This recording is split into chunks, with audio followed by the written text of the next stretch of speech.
Tapi memang ada orang-orang tertentu yang memang tanda petik bebal.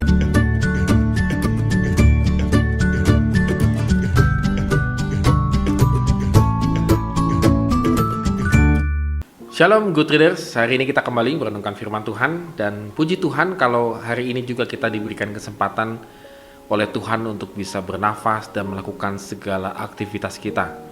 Dan kita akan lanjutkan renungan kita di Amsal pasal 9 ayat 7 sampai dengan yang ke-9. Tetap semangat untuk membaca dan merenungkan firman Tuhan. Kalau kita baca pada bagian ini ya, seolah-olah kayaknya kita tuh kalau kasih nasihat, kasih teguran ataupun kasih didikan itu seperti pilih-pilih orang.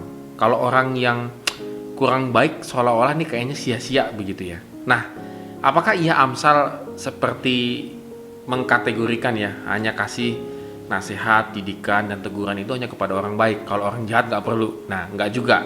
Kalau kita perhatikan di ayat yang ke-7, ada kata siapa mendidik. Nah, kalau kita ngomongin masalah mendidik itu adalah sebuah proses pembelajaran. Belajar dan mengajar, mendidik begitu ya. Jadi kalau kita ingin mendidik seseorang, maka kita harus melalui satu proses yang tidak singkat tetapi panjang. Nah, dalam proses tersebut, biasanya Tuhan itu memberikan kita hikmat. Bahwa orang ini bisa dididik atau tidak.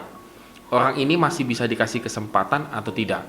Maka Amsal langsung mengkategorikan, kalau engkau mendidik seorang pencemooh, maka itu akan mendatangkan cemooh kepada dirinya sendiri.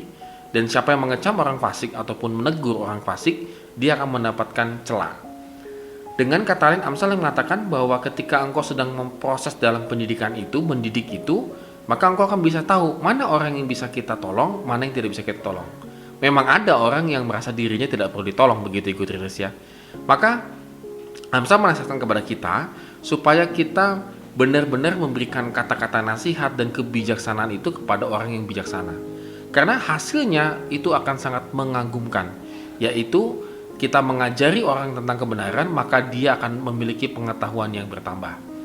Jadi Good Readers, pada hari ini kita belajar ya, memang kita tidak boleh membeda-bedakan orang. Mana yang kita didik, kita nasihati, kita tegur, boleh-boleh saja. Tetapi memang ada orang-orang tertentu yang memang tanda petik bebal begitu ya, yang tidak mau menerima nasihat, ajaran dan juga didikan.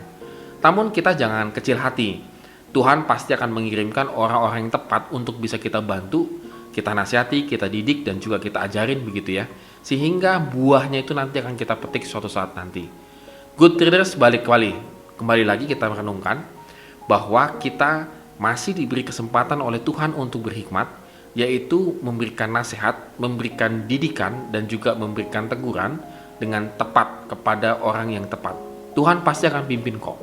Jadi jangan bosan-bosannya untuk memberikan nasihat, teguran, ataupun didikan, entah kepada anak kita ataupun kepada teman kita, saudara kita, karena kita akan mengetahui dan memurnikan. Artinya kita akan lihat bagaimana kemurnian hatinya, apakah dia bisa menerima nasihat dan teguran Tuhan atau tidak. Dan kita akan berbahagia, kita akan merasa blessing, diberkati kalau kita bisa memberikan nasihat yang bijaksana kepada orang yang tepat. Karena akan muncul satu pengetahuan, artinya pengertian-pengertian hikmat-hikmat Tuhan akan terus bertambah di dalam kehidupan kita. Oleh karena itu, mari kita renungkan firman Tuhan hari ini dan kita lakukan. Amin. Kiranya Tuhan memberkati kehidupan kita hari ini.